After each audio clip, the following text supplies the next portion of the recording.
শুরু হলো আমাদের নেপাল ভ্রমণ। আমি আর আমার বন্ধু রাকিব একে রিশান এয়ারপোর্টে চেক ইন আর ইমিগ্রেশন শেষ করে আমাদের একটা বাসে করে প্লেনের কাছে নিয়ে যাওয়া হলো। প্লেনেও উঠে জানালার পাশে বসলাম। প্লেন ওড়ার প্রায় 30 মিনিট পরে হিমালয় বরফ ঢাকা পাহাড় দেখা গেল। সত্যি বলতে এমন দৃশ্য প্রথমবার দেখে আমরা দুজনে ওয়াহ হয়ে গিয়েছিলাম। প্রায় 1 ঘন্টা 30 মিনিটের ফ্লাইট শেষে আমরা পৌঁছে গেলাম নেপালের রাজধানী কাঠমান্ডুতে। এয়ারপোর্টে নেমে প্রথমেই চোখে পড়লো এখানকার সম্পূর্ণ ভিন্ন পরিবেশ। এয়ারপোর্টটা একদম ছোট, সিম্পল আর শান্ত। ঢাকার মতো ভিড় নেই, লাগেজ বেল্টেও ভিড় কম ছিল, তাই ব্যাগ দ্রুত পেয়ে গেলাম। লাগেজ নিয়ে বাইরে আসতে সামনে এলেন পাবিন, যিনি পুরো ট্রিপে আমাদের ট্যুর গাইড থাকবেন। তিনি আমাদের নেপালের ট্রেডিশনাল খাদ্য দিয়ে দুজনকে স্বাগত জানালেন। এরপর আমরা হোটেলের পথে রওনা দিলাম। প্রায় 15 মিনিট পর পৌঁছালাম হোটেল আপসারা। ডাবল বেডের রুম আগেই বুক করা ছিল। রুমটা পরিষ্কার, সুন্দর আর খুবই আরামদায়ক ছিল। প্রায় 1 ঘন্টা হালকা রেস্ট নিয়ে আমরা বের হয়ে পড়লাম, কারণ আজকে কাঠমান্ডু ঘোরার সুযোগ। যেহেতু আমরা ট্যুরিস্ট, তাই এখানকার লোকাল ভাড়া ঠিক মতো জানতাম না। সাধারণ ট্যাক্সিওয়ালা প্রথমে 500 টাকা ভাড়া চাইলো, কিন্তু লাকিলি আমরা ইনটাইপ অ্যাপ ব্যবহার করলাম আর সেখান থেকে অনেক সস্তা ট্যাক্সি পেয়ে গেলাম।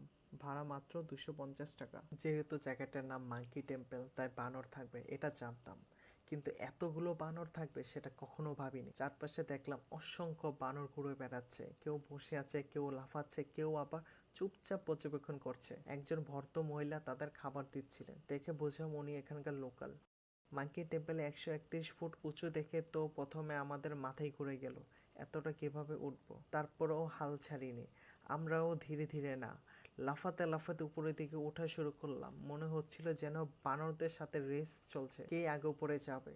রিশান আবার মজা করে বলল, ভাই এভাবে উঠলে মাঙ্কি টেম্পল আমাদেরও নাগরিকত্ব দিয়ে দিবে। 70% ওঠার পর তো একদম ব্যাটারি লো 1%। আমরা দুইজনে হাঁপাচ্ছি। রিশান হাঁপাতে হাঁপাতে বলল, ভাই আর এক চুল উঠলে আমার আত্মা আগে পৌঁছে যাবে। আমি শুনে বললাম, দোস্ত তুই আগে আত্মা পাঠা, আমি এখানে বসে গুগল ম্যাপে শর্টকাট খুঁজে নিই। উপরে উঠেই প্রথমে চোখে পড়ল সোনালি রঙের সে বিশাল স্ট্রাকচার। রোদ পরে পুরোটা ঝলমল করছিল। চারদিকে রঙিন প্রার্থনা পতাকা উঠছে, হালকা বাতাসে ফুরফুর করে এমন নাচছিল যেন ওরাই তোমাকে বলছে, বাহ অবশেষে উঠে এসেছো। একদম মনে হলো পুরো কাঠমান্ডু আমাকে বলছে, আর আসবা মাঙ্কি টেম্পেলে। তারপর দেখি অনেক প্রার্থনার চাকা, চারপাশে সবাই ভিডিও করছে, মনে হচ্ছিল ব্লগারদের বার্ষিক সমাবেশ চলছে। আমিও পিছিয়ে থাকলাম না, ঘুরাইতেছি, ভিডিও করতেছি, মনে হচ্ছিল প্রফেশনাল ব্লগার। এরপর এক বানরকে খাবার দিতে যেতে আরেকটা বানর এসে নিনজা স্টাইলে কেড়ে নিল। আমি চমকে গেলাম আর রিশান পিছন থেকে বলল, ভাই ওরা খাবার না, রেসপেক্টও নিয়ে যায়। একটু পরে পেলাম উইশিং পুকুর, যেখানে মানুষ কয়েন ফেলে উইশ করে। যদিও বোর্ডে বড় বড় করে লেখা কয়েন ফেলা নিষেধ, কিন্তু সবাই এমনভাবে কয়েন ছুটছে মনে হয় অলিম্পিক চলছে। ধীরে ধীরে সন্ধ্যা হলো, নেমে আস্তে আস্তে মনে হচ্ছিল আমরা তো এখন পাহাড়ের লোক, নিচে নামতেই মন চাইতেছে না। রিশান হঠাৎ বলে, ভাই এত হাঁটছি যে আজ রাতে যদি হাঁটু কথা বলতে পারতো, অবশ্যই আমাদের নামে মামলা দিত। গান, গল্প, নাচ সব মিলে আমরা পুরো পথ বিএপির মতো নামতেছি। চারপাশে ট্রাভেলাররা আমাদের দেখে ভাবছিল, ওদের ব্যাটারি কোন কোম্পানির।